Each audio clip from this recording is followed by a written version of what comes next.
We're back with more Tapped Out with Brendan Tobin and Sean Levine on the BetQL Network.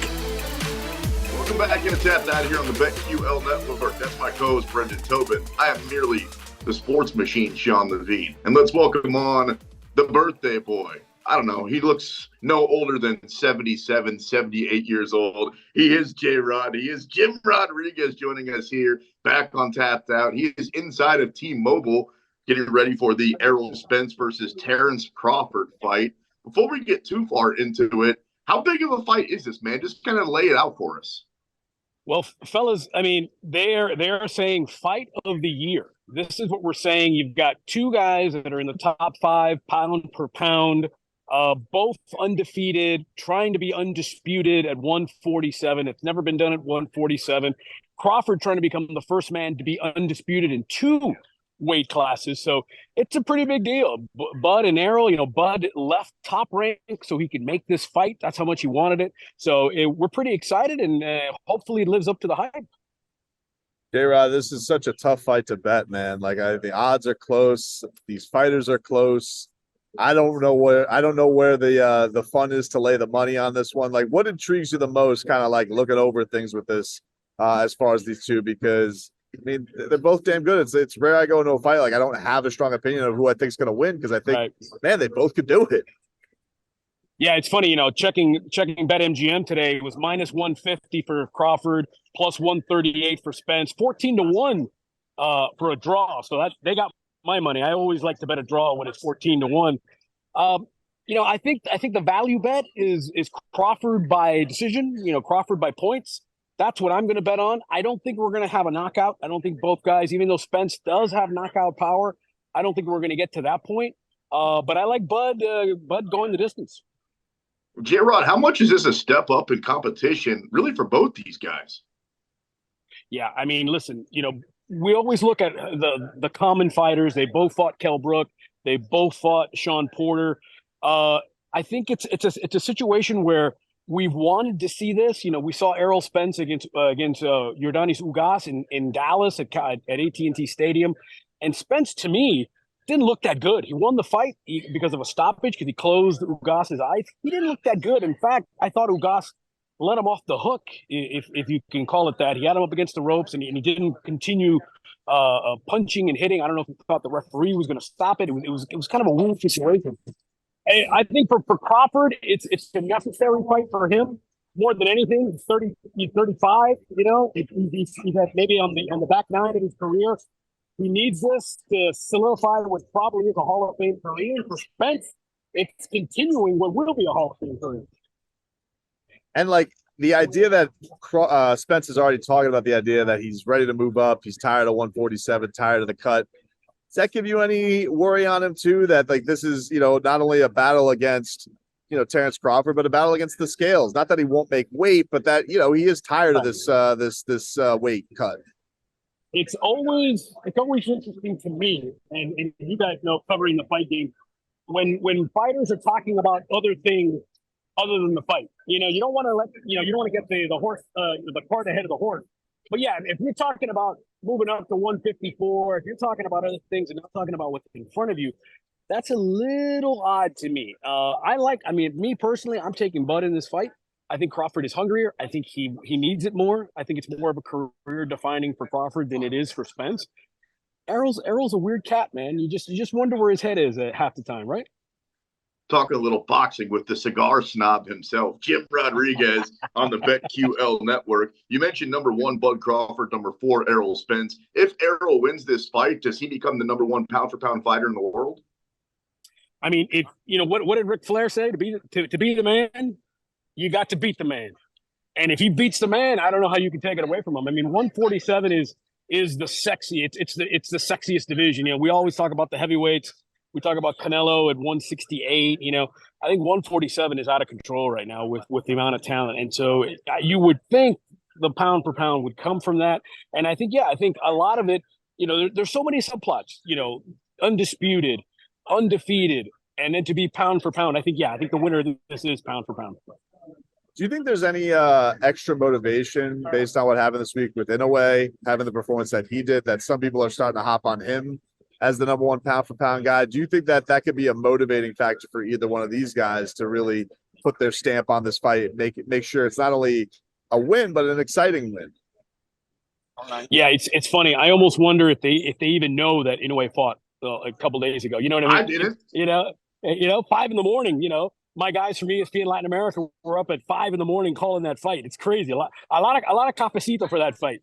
Listen, Inoue's nickname is El Monstro, the monster, and he's already thinking about moving up in weight, so he's ready to go as well.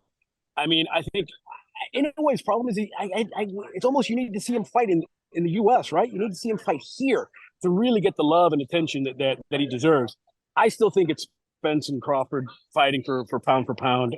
For as much as I love Inoue and he's crazy, I think he's got to get out of that Japan bubble. J-Rod, speaking of weird times for a fight, and yeah, the monster 5 a.m. on a Tuesday was not conducive for your boy. Right, I definitely watched that one on replay. When do you think this fight ultimately goes off? Because obviously we've got UFC 291 going down in Salt Lake. You would think there's a large crossover audience. Do you think they try to push it back as late as possible? And because of that, how many eyeballs do you think ultimately are on this fight? Listen, 8 Eastern is when the broadcast begins. 4 fights on the main card. So if you go an hour each, so you're thinking maybe 11:30, maybe. I know Canelo doesn't like to fight with the UFC.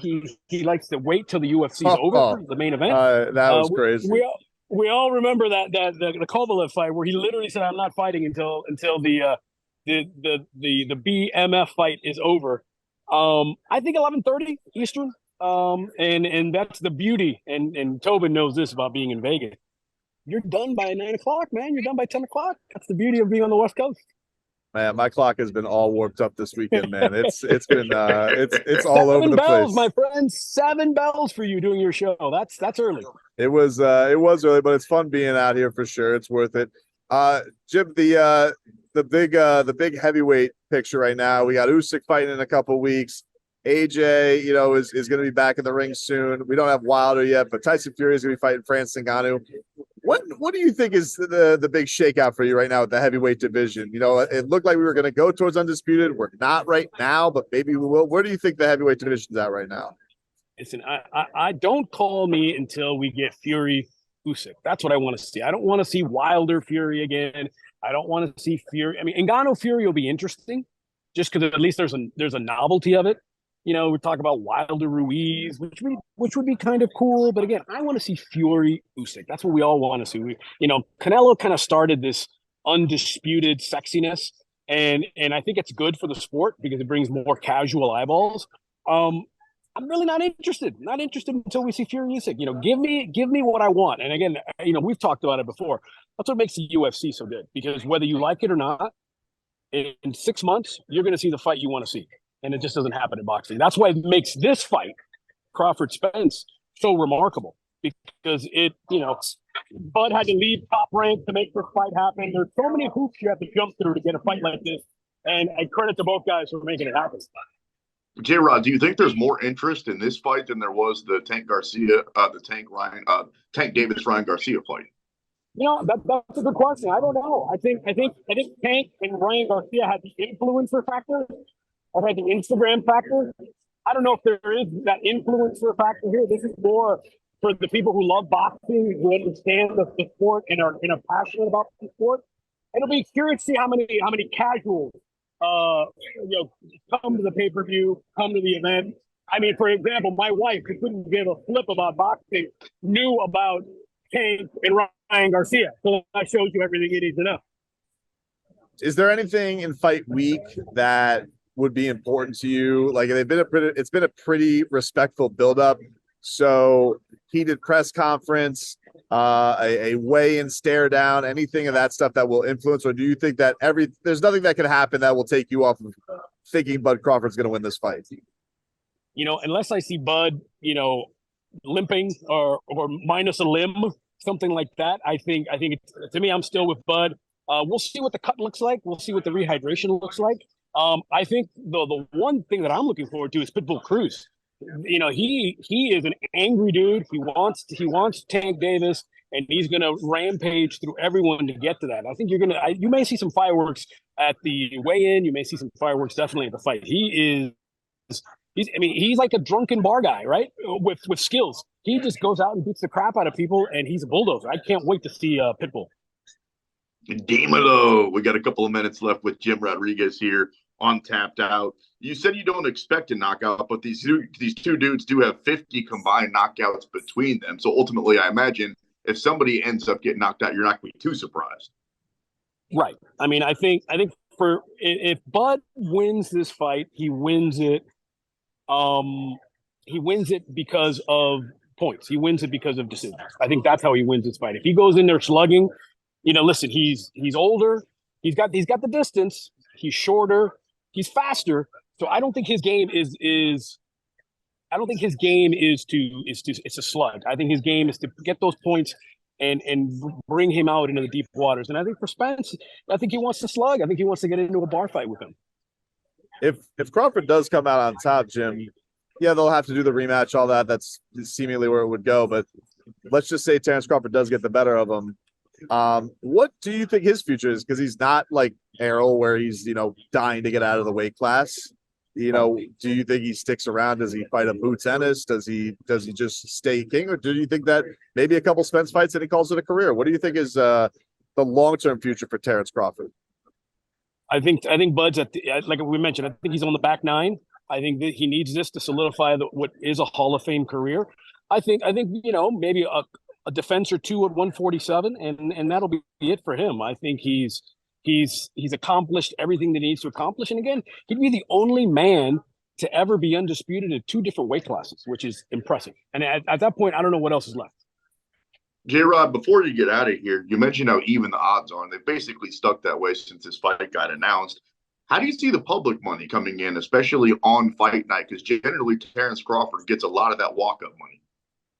Yeah, I mean, minus 150 for Bud, plus 138 for Errol. I think we'll see what happens today during we'll see what happens during the Thursday press conference, the Friday weigh-in. We'll see what happens with that stuff, if that moves anybody. If there's any pushing, is there any shoving? I think it's going to stay the same. I was kind of surprised that Crawford is the favorite. I thought what Spence would be, because Spence has a little bit more, I don't know, it seems to me like he's a little bit more popular. People know him a little bit more. I think maybe the walk-up money will come to Spence at the end. Jim Rodriguez, J-Rod, always fun catching up with you, especially live from Las Vegas before a huge fight. Take care, buddy. Appreciate it. Happy birthday. Thank you, my friend. We'll talk to you soon. Always good catching up with J-Rod. Jim Rodriguez joining us here on Tapped Out. Errol Spence, the number 4 ranked fighter in the world, takes on the number 1 pound-for-pound fighter, Bud Crawford, tonight. Crawford 39-0 with 30 knockouts. Errol Spence 28-0, 20 of those wins coming by knockout. Tell us what's on the line here, because I got a lot of initials in front of me. WBA, WBC, IBF. Who gets all these titles? What's going on? The winner gets all the titles, man. You get the 4-belt era. You got WBA, WBO, WBC, and the IBF. Those are looked upon as the 4 major titles. Never in the welterweight division has anybody held all of those titles, them being looked upon. And we've seen guys do it. It's kind of been Canelo Alvarez just became the undisputed middleweight champion. We are still waiting for somebody to do this at the heavyweight division. Terrence Crawford has been the undisputed lightweight champion before, so he'd be the first male to ever win undisputed at 2 different weight classes. We thought maybe Usyk would have a crack at that against Tyson Fury, but Usyk and Fury are quibbling, and Fury's fighting Francis Ngannou, so that's not happening. But it's a monster legacy thing right now, man. It's never been done by any of the Floyd Mayweather, never done it. It's a huge thing for this weight class. And it's great that these guys are actually getting in the ring, and this isn't one of those, what ifs in boxing. We'll get an answer tonight. If you're driving around right now, we'll pull over if you're going to use your BetMGM app. But once you pull over and you pull that up and you look at it, the odds you're going to see are going to be pretty even right by fight time. Terrence Crawford versus Errol Spence. If you're a bettor, how much does the size of Spence kind of push you in a certain direction? Because he is the bigger guy. I've asked this question a lot this week to boxing experts. I've talked to Abin Maris, who's on the call of it. I've asked Freddie Roach about it. They don't think that it's as big a factor just because Terrence has been in the weight class now for a while and everybody just raves about his athleticism and his movement. So I don't think it's going to be as big a factor because I think if you had to pinpoint who's a more dynamic puncher with punching power, we saw this with Inoue, right? Like Inoue's speed this past week, how fast that he is. Sometimes that's bigger than just you're a bigger brooding guy, which I think Spence is physically, but it doesn't mean that he has the better punching power per se. It just means that he's stronger and the accumulation can be more taxing. But I don't think it's a big factor for me. Listen to my boy name drop. Oh, I was talking earlier this week with Freddie Roach, and you were talking with Freddie Roach, huh? All right, good for you. Goosey's, dude. That's pretty cool. That's Brendan Tobin. I'm the sports machine, Sean Levine. Coming up next, we put a bow on this thing. You're locked into the BetQL network.